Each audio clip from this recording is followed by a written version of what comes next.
But before I went to the break, I told you all, I read this article. According to USA Today, high school football players nationwide respond to racist incidents. Racism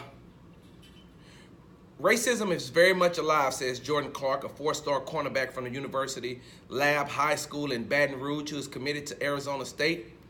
If the wide-ranging spree of incidents are any indication, the culprits are ditching covert for overt.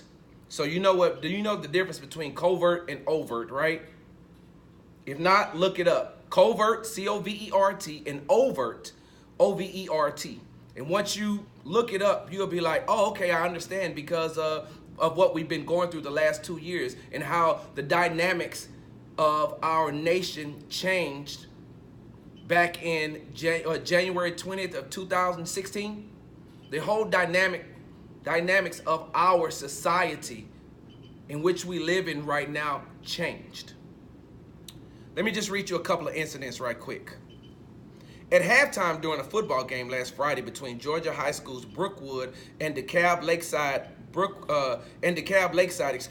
me start over. At halftime during a football game last Friday between Georgia High School's Brookwood and DeKalb Lakeside, Brookwood band members were supposed to spell out the word Broncos, but instead spelled out the word coon. In a letter to students and parents, Brookwood principal William Bo Ford Jr. apologized for the completely unacceptable racial term. Brookwood band members were supposed to spell out the word Broncos, but instead spelled out the word coon. Let me stop right there before I read any more. There's no possible way that Broncos and coons are anywhere remotely close to each other. Nowhere, no how. And in order to do this, where did they practice at?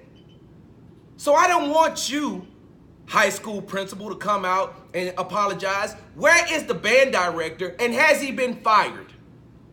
Not only that, what punishment is being doled out or given out to these kids who did that? Because for one, you had to have willing participants. That's the first thing. Second thing is they had to practice that.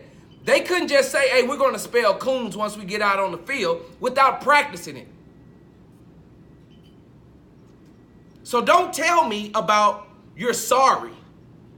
You apologize. I've told you before, once apologies become like tangible items, once they become monetary items, then I'll accept, or we will accept, I will accept on behalf of the black community all the apologies that you have.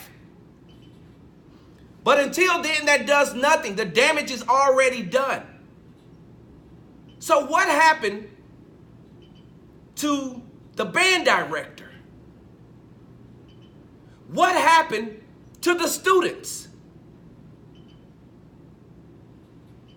Did you do anything to them? How come I'm not reading about Brookwood band director gets fired for teaching kids how to spell racial slur on the field? And then what about the parents that's in the stand, the parents of those kids? What did you do to your children? Did you discipline them? See, for them, in order for them to be able to do something like this, that means that it's acceptable in certain households, in certain classrooms, certain individuals. Because there's no possible way that Broncos and coon sound like, are remotely close to each other. So for the band to go out there and spell coon instead of Broncos, for them to go out and use a racial slur, coon, instead of spelling Broncos, it has to be somewhere else. Don't give me your apology. I don't need it. It does nothing for us. We want some action done. We want action. What happened to the band director that allowed these kids to practice that? Because I'm pretty sure that the kids didn't practice for 2 hours spelling Broncos, and then all of a sudden they say, hey, shh, don't tell nobody, but we're meeting secretly over at this other band field, and instead of spelling Broncos, we're going to spell coon. Yeah, that's cool, right? We're going to spell coon. We're going to talk. We're going to spell out a racial slur for all the African American. Man, don't call them no African American. The blacks or the N-words. Yeah, you know what'd be cool, man? Hey, man, you know what'd be cool if instead of spelling Broncos, we spell coon. Yeah, I like that. I like that. Let's do that.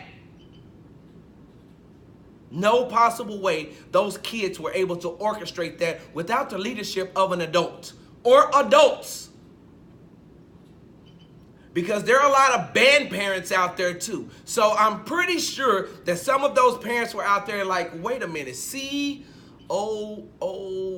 Hey, that doesn't spell Broncos, but I like it. It doesn't spell Broncos, but I like it. Keep that. Hey, Mr. Band Director, keep that right there. Oh, I'm not done yet. There's more incidents, and we'll get to it. Sports Talk with Big Sarge right here on the legendary KWAL K and the all-new 92.3 FM.